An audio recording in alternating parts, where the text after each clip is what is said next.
The last 25 years, Safe Passage has been a safe haven for underprivileged children in Guatemala City. The organization provides education and other resources to some of the poorest neighborhoods. You might be wondering, what does Maine have to do with its mission? As it turns out, quite a bit.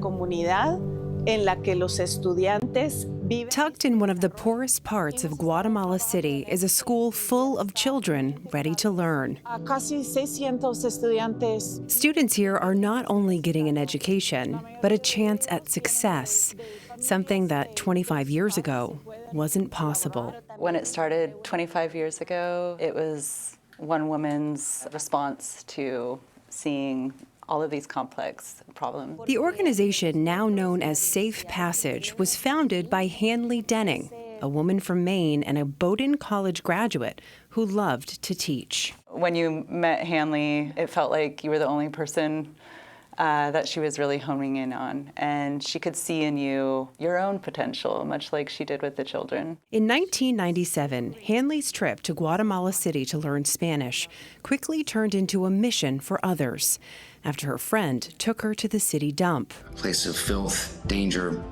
toxins, squalor, competition over garbage. What she saw changed her forever. Instead of being in a classroom, children were helping their families dig through the trash, looking for things like recyclables and anything else that could be sold for a little bit of money. This reality was not uncommon, and for many, it was the only option they had to survive. The community contends daily with extreme poverty, substance abuse, gang violence, discrimination, and pollution.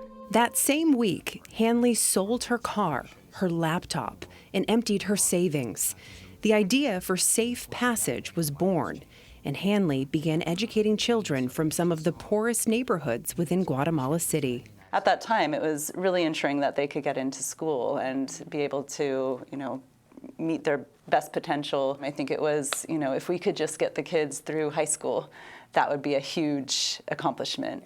And it was triage. It was constantly looking for kids that were missing in their classrooms and, ping-ponging across the city, looking, trying to figure out those situations. One of the things that's been, core to the organization from the beginning is love. It sounds maybe a little cheesy, but it's true. There's been this palpable love and connection and community that has really been persistent and consistent. It was the beginning of something bigger than anyone could have imagined, and a dream Hanley was part of for only a short time. In 2007, Hanley was killed in a car accident. The loss was devastating, and yet her mission carried on. It was a huge loss, losing Hanley and such a strong founder, and the organization never stopped. The community has always been a part of Safe Passage, but they are starting to do things differently, because first when we started, they were just like objects of what we were doing, and now they are subjects of what we're doing. When you look at their eyes and you see that there's a strength, that there's pride, that there's ownership in what they're doing, you know that you're going on the right way. You know that something's happening, that it's transformative. It's a sunny day here in Guatemala City. Today, hundreds of students enter the hallways and classrooms of Safe Passage. The school runs entirely on donations and partnerships with other resources in the area. Students are fed breakfast and lunch, have learning opportunities in and out of the classroom. Here, I want to show you, we had this beautiful space built just this last year. Here's our butterfly garden. They also receive full health care. We have a social worker and a psychologist in every building. We do a lot of work around mental health. And while they're here, find a little reprieve from the violence and harsh conditions surrounding them. It's a program that has been built intentionally and lovingly over 25 years to really pack in a transformational experience for our students and give them a completely different opportunity than they would have. It's not just about, I want to be a doctor, I want to be a lawyer, I want to be an architect. It's really how it's kind of brought back into how can I do this to serve my community and also my country.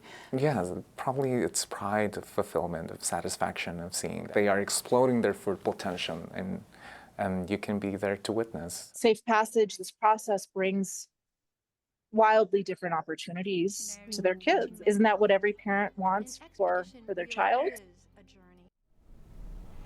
To date, Mainers have donated close to $16 million to Safe Passage. And by the way, students there can receive up to a college-level education. You can learn more about Safe Passage's mission and how to get involved on our website or at safepassage.org.